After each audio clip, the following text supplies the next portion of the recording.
दोस्तों, जिस समय भारत अपनी आजादी के लिए लड़ाई लड़ रहा था, तब शायद ही किसी ने सोचा होगा कि ब्रिटिशर्स के कदमों तले कुचले जाने वाले भारत के सपने कभी पूरे हो भी सकेंगे या नहीं। लेकिन शायद भारतीयों की आंखों के सपने इतने बड़े थे कि वह सपने ब्रिटिश सरकार के ना ढलने वाले सूरज को निकल गए।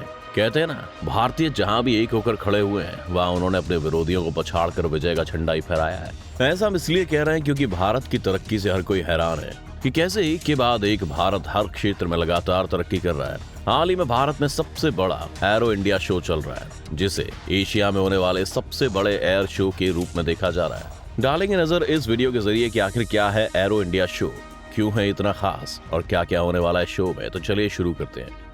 बेंगलुरु के येलाहंका एयरफोर्स स्टेशन में एरो इंडिया 2023 का आयोजन किया जा रहा है।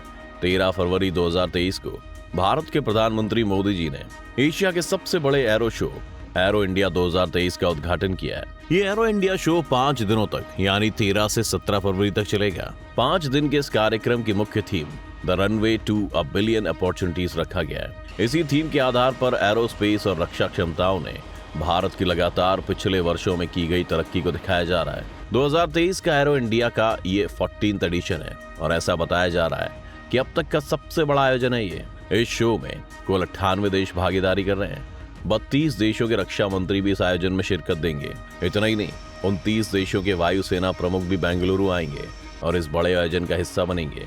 एरो इंडिया 2023 के आयोजन में बड़े बड़े उद्योग और एमएसएमई हिस्सा लेंगे। स्टार्टअप सहित 809 रक्षा कंपनियां स्पेशल एडवांसमेंट इन टेक्नोलॉजी और रक्षा के क्षेत्रों में विकास का प्रदर्शन करेंगी। आप इसी बात से अंदाजा लगा सकते हैं कि आयोजन इतना बड़ा है कि इसमें लगभग 750 एग्जीबिटर्स हिस्सा लेंगे, जिनमें से कुछ खास है Airbus, Boeing, Dassault aviation, Lockheed Martin, Israel aerospace industry, BrahMos aerospace, army aviation, HC robotics, Saab, Safran, Rolls Royce, Larsen and Toubro, Bharat forge limited. इसके बाद इसमें जो मुख्य भूमिका में है, जैसे कि Hindustan aeronautics limited, Bharat electronics limited, Bharat dynamics limited. इस आयोजन की शुरुआत पर पीएम मोदी ने कहा कि 21वीं सदी का नया भारत अब ना कोई मौका खोएगा और ना ही अपनी मेहनत में कोई कमी रखेगा। हम कमर कस चुके हैं। हम सुधारों के रास्ते पर हर क्षेत्र में क्रांति ला रहे हैं।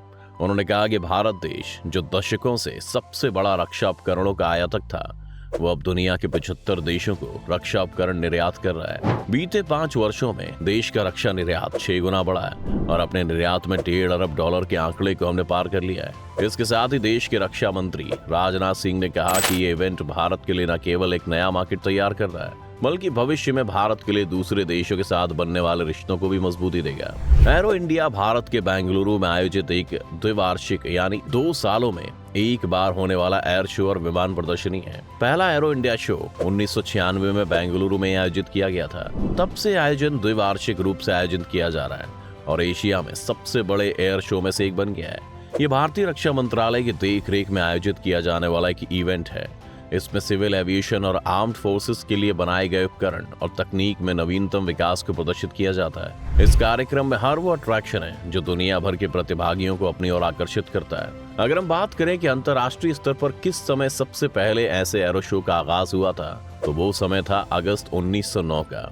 जी हाँ, 1909 में रेम्स, जो कि फ्रांस में है, ये विश्व का पहला इंटरनेशनल पब्लिक एयर शो था। आपको बता दें कि इसी को ग्रैंडे सेमेन डी एविएशन यानी ग्रेट एविएशन वीक भी माना जाता है। इस कार्यक्रम में कई तरह की विमान प्रतियोगिताएं और प्रदर्शनियां शामिल थी और इसमें पायलटों और विमानों ने भी भाग लिया था। लेकिन शायद ये बात उन्हें भी पता नहीं थी कि जिस आयोजन को उसने विमानों की कलाबाजी और तमाशा दिखाने के लिए शुरू किया था, उसी का एक दूसरा रूप जिसे भारत सेलिब्रेट कर रहा है, वो अपनी ताकत और शौर्य दिखाने वाला एक बहुत बड़ा आयोजन बन जाएगा। सीधे शब्दों में बताएं तो ग्रैंड सेमेन डी एविएशन विमानों के विकास में एक प्रमुख मील का पत्थर साबित हुआ। एयर शो पिछले कई सालों से एरोस्पेस रुचि रखने वालों और देशों द्वारा अपनी ताकत को दिखाने का लोकप्रिय कार्यक्रम है। इतना ही नहीं, इस आयोजन में नए नए विमान रोमांचकारी हवाई प्रदर्शन भी करते हैं। आइए अब आपको बताते हैं दुनिया के कुछ सबसे बड़े एयर शोज जो अलग अलग देशों में होते हैं। यूनाइटेड स्टेट्स के विस्कॉन्सिन में हर साल आयोजित होने वाला EAA एयर वेंचर ऑशकोश दुनिया का सबसे बड़ा विमान प्रदर्शनी का आयोजन है, जिसमें हर साल लगभग लाखों की संख्या से अधिक विजिटर्स और हजारों विमानों को एग्जिबिट किया जाता है। इसी दिशा में बढ़ते हैं यूनाइटेड किंगडम की तरफ। तो आपको बता दें कि यूनाइटेड किंगडम के ग्लॉस्टरशायर में RAF एयरफोर्ड में आयोजित रॉयल इंटरनेशनल एयर टैटू दुनिया का सबसे बड़ा सैन्य एयर शो है। इसमें भी एक बड़ी संख्या में लाखों लोग और विमानों का तांता लगता है। फ्रांस के पेरिस में होने वाले एयर शो, जिसे हर 2 साल में ले बारगेट हवाई अड्डे पर आयोजित किया जाता है, जो दुनिया के सबसे पुराने और सबसे बड़े एयर शोज में से एक है। इसी लिस्ट में रूस भी शुमार है। भला वो कैसे पीछे रह सकता है। रशिया के ज़ुकोवस्की में भारत की तरह 2 साल में एक बार आयोजित होने वाले, जिसे मैक्स एयर शो के नाम से जाना जाता है, दुनिया के सबसे बड़े एयर शोज में से एक है, जो रूस द्वारा तैयार किए गए विमानों की ताकत का प्रदर्शन करता है। और इस शो को देखने के लिए लोग यहाँ लाखों की संख्या में जुटते हैं। अब रुकिए जनाब, दुबई को कैसे भूल सकते हैं। दुबई वर्ल्ड सेंट्रल में द्विवार्षिक आयोजित शो को दुबई बड़ी धूमधाम से दुनिया के सामने रखता है। दुबई में होने वाला शो मिडिल ईस्ट के सबसे बड़े एयर शोज में से एक है। प्रमुख एयर शो की मेजबानी करने वाले अन्य देशों में जर्मनी, चीन, जापान और ऑस्ट्रेलिया शामिल हैं। क्या योगदान रहेगा एरो शो इंडिया का भारत की तरक्की में। एरो इंडिया द्वारा आयोजित ये शो कई मायनों में भारत की मदद करता है। ये भारतीय एरोस्पेस और रक्षा कंपनियों को दुनिया भर में संभावित कंज्यूमर्स, इन्वेस्टर्स और पार्टनरशिप के लिए अपने उत्पादों और क्षमताओं को प्रदर्शित करने के लिए एक मंच प्रदान करता है। इससे व्यापार के नए अवसर और सहयोग पैदा हो सकते हैं, जो बदले में भारत के एरोस्पेस उद्योग के विकास का समर्थन कर सकते हैं और देश के आर्थिक विकास में योगदान कर सकते हैं। इसके अलावा एरो इंडिया एरोस्पेस और रक्षा के क्षेत्र में ज्ञान और विशेषज्ञता का आदान प्रदान के साथ भारतीय और विदेशी कंपनियों और संस्थानों के बीच साझेदारी और सहयोग के विकास को बढ़ावा देता है। ये भारत के एरोस्पेस उद्योग की प्रोफाइल को बढ़ाने और देश को वैश्विक एरोस्पेस और रक्षा बाजार में एक प्रमुख खिलाड़ी के रूप में स्थापित करने में भी मदद करता है। इसके अलावा एरो इंडिया शो भारतीय रक्षा बलों को अन्य देशों के साथ बातचीत करने और दुनिया से आने वाले विजिटर्स के लिए अपनी क्षमताओं का प्रदर्शन करने का अवसर देता है। इससे भारत की रक्षा तैयारियों को बढ़ाने और अन्य देशों के साथ अपनी रणनीतिक साझेदारी को मजबूत करने में मदद मिल सकती है। हमने आपको वीडियो की शुरुआत में बता दिया था कि इसमें 32 देशों के रक्षा मंत्री हिस्सा लेने वाले हैं। इन देशों के रक्षा मंत्री द्वारा होने वाली बैठक को भी एक थीम दी गई है। इस थीम को स्पीड यानी shared prosperity through enhanced engagement in defence का नाम दिया गया है। इतना ही नहीं, 15 फरवरी के दिन इस आयोजन को एक बंधन समारोह भी आयोजित किया गया, जिसके तहत इंडिया और अन्य सभी देशों ने 251 MOUs पर चर्चा की।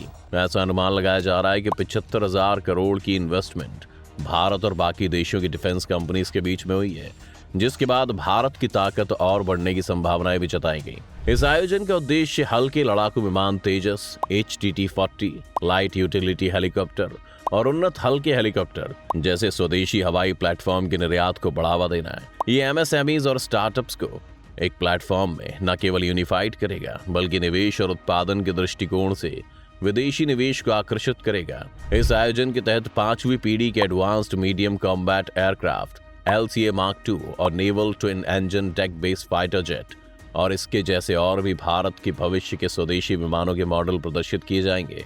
एरो इंडिया 2023 में अमेरिका के डेब्यू करने वाले 5वीं जनरेशन के सुपरसोनिक विमान से उम्मीदें जताई गई थी। अमेरिकी वायुसेना के 2 न्यू 5th जनरेशन के सुपरसोनिक मल्टी रोल F-35A विमानों ने सोमवार को यहाँ एरो इंडिया में ऐतिहासिक शुरुआत की। इसके हवा में उड़ान भरते ही इवेंट में रौनक और बढ़ गई। आयोजन में भारतीय स्टार्टअप द्वारा विकसित किए जा रहे पैक मॉडल को एरो इंडिया शो के उद्घाटन के लिए इंडिया पवेलियन में प्रदर्शित किया गया। HAL एरो इंडिया में HLFT-42 फुल स्केल मॉडल नामक सुपरसोनिक ट्रेनर विमान का प्रदर्शन कर रहा है और आधुनिक लड़ाकू ट्रेनर विमान के रूप में पेश करने की भी योजना थी, जिसे बाद में किन्हीं कारणों से हटा लिया गया। BrahMos aerospace BrahMos NG missile के साथ साथ ब्रह्मोस सुपरसोनिक क्रूज मिसाइल के एयर लॉन्च संस्करण के मॉडल का प्रदर्शन भी किया गया। एरो इंडिया में इंडिया पवेलियन के बाहर भारतीय सेना के रंग में बने made in India light combat helicopter प्रचंड का उद्घाटन देश के PM मोदी द्वारा किया गया। बचे हुए दिनों में आपको इस शो में भारत की तरफ से और भी बेहतरीन विमानों की प्रदर्शनी और ताकत देखने को मिलेगी। उम्मीद करते हैं आपको वीडियो जरूर पसंद आई होगी। अपनी राय में कमेंट करके जरूर बताएं। साथ ही चैनल को सब्सक्राइब करना ना भूलें और हाँ, बेल आइकॉन भी दबा दें ताकि चैनल से जुड़े नोटिफिकेशन आपको मिलते रहें।